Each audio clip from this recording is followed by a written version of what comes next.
You ask Tiger to solve. This deals with linear equations with one unknown. The final result is y equals -2. Let's solve it step by step. Simplify the expression. Expand the parentheses.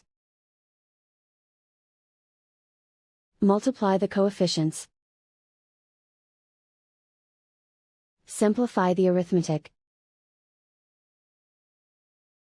Expand the parentheses. Simplify the arithmetic.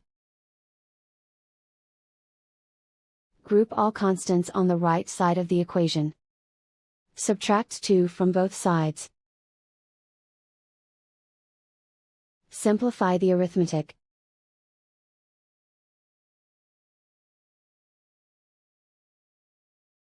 Isolate the y. Divide both sides by -5. Cancel out the negatives.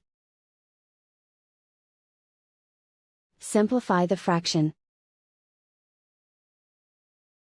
Move the negative sign from the denominator to the numerator. Find the greatest common factor of the numerator and denominator. Factor out and cancel the greatest common factor. And so the final result is y equals -2.